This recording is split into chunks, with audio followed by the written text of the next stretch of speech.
E aí pessoal, beleza? Vídeo parte 27 de termodinâmica, e aqui a gente vai falar um pouco sobre energia livre de Helmholtz, tá? É uma energia que, assim como muita gente estuda na energia livre de Gibbs, ela tem características de associar propriedades, tá, dentro de sistemas termodinâmicos. Não é tão comum assim a gente estudar Helmholtz dentro da química, mas existem outras áreas da ciência que acabam vendo bastante sobre isso daí, tá? Principalmente na parte quando a gente fala de engenharia, quando a gente fala de reatores químicos. Beleza? Então, antes de falar de energia livre de Helmholtz, eu vou falar um pouquinho sobre os conceitos de estabilidade de um sistema, que isso vai puxar a discussão de onde vem a energia livre de Helmholtz. Beleza? Então, olha só. Agora, o nosso objetivo é encontrar as características que distinguem uma transformação irreversível, que seria uma transformação real, de uma transformação reversível, que é uma transformação idealizada. Tá? E segundo a desigualdade de Clausius, a gente tem basicamente que a temperatura vezes a variação da entropia, ela vai ser basicamente igual à variação do calor reversível. Mas essa temperatura vezes a minha variação de entropia vai ser igual a vai ser maior do que a minha variação do calor irreversível. Note que a gente comentou um pouquinho sobre desigualdade de Clausius antes, vou até deixar o link do vídeo na descrição. Mas quando eu tenho o calor reversível, eu tenho uma igualdade, e quando eu tenho o calor irreversível, eu tenho uma desigualdade. Eu posso afirmar apenas que ele será maior. E quando a gente aplica isso no primeiro princípio, a gente pode reescrever essas equações como sendo o seguinte. Ó, posso ter assim, TdS vai ser maior ou igual a dU mais dW, né? Ou seja, a temperatura vezes a minha variação de entropia vai ser maior ou igual a minha variação da energia interna mais o trabalho. Tá? E eu posso dar uma rearranjada nessa equação para poder escrever ela assim. Tudo que está do lado direito eu jogo ali para o lado esquerdo, ele vai ficar menos dU menos dW mais TdS vai ser maior ou igual a zero. Note que eu já tenho aqui algo que me dá um embasamento bom para eu poder dizer se um sistema ele vai ser reversível ou irreversível.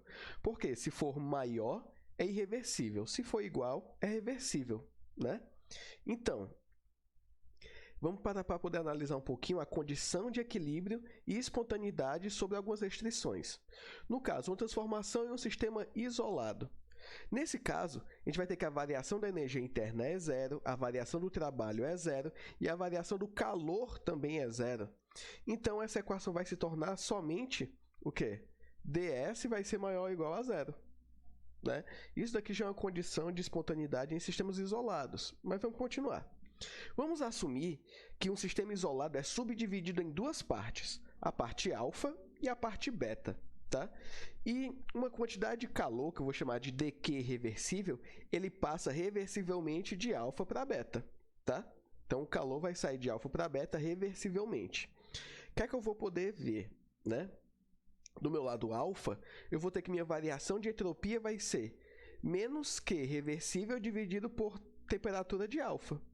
No meu beta, eu vou ter que a minha variação da entropia ela vai ser menos o calor reversível dividido pela temperatura de beta. Tá? E aí, a minha variação total da entropia vai ficar na forma de ds, que nesse caso vai ser ds alfa mais ds beta, né? Que vai ser igual, posso abrir aqui um parêntese e dizer 1 sobre a temperatura de beta menos 1 sobre a temperatura de alfa, fecha parênteses, dQ reversível. Tá? Então, já tem uma condição a ser respeitada.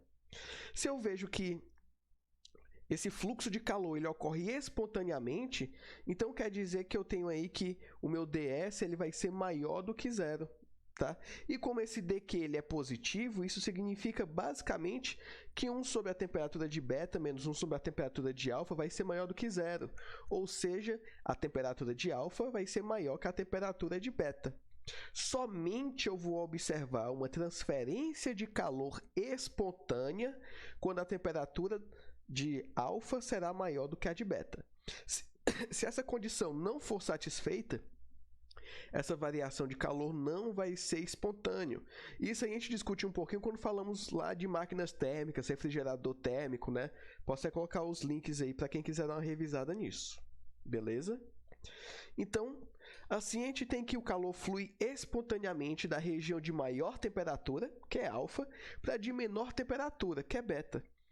Entretanto, no equilíbrio, a gente vai ter que ds é igual a zero.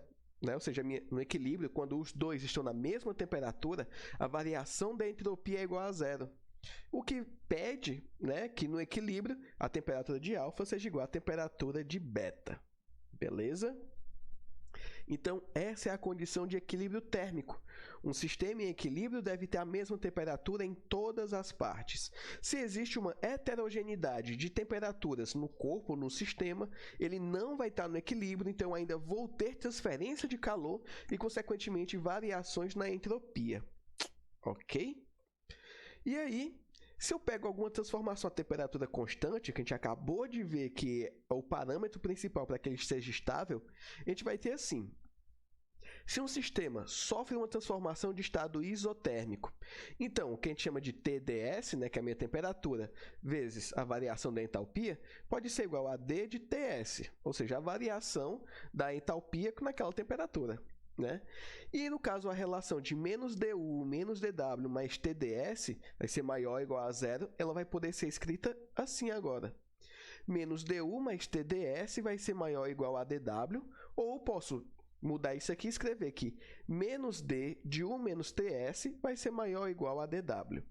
Mas veja que eu tenho a variação de um conjunto de variáveis termodinâmicas, U menos TW, ou desculpa, U menos TS. Não é verdade? Então, essa combinação de variáveis U menos TS ele aparece tantas vezes, né, tão frequentemente, que a gente pode dar um símbolo especial a ele, que é A. É comum a gente ter essas combinações. A gente tiver essa combinação, por exemplo, ao falar de entalpia. Vocês lembram disso? A gente é um conjunto variacional como esse. Agora a gente tem U menos TS sendo A, que é energia livre de Helmholtz. E a gente vai ver outro no próximo vídeo que vai dar origem à energia livre de Gibbs. Tá? Mas olha só. A combinação dessas variáveis, né, que eu chamei aqui de A, é equivalente a U menos TS.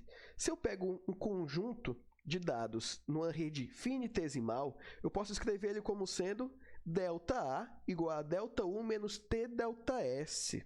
O que matematicamente é muito melhor de se calcular, o que quimicamente é muito mais fácil de se obter. Né? Então, sendo uma combinação de funções de estado de sistema, A é também uma função de estado, tá?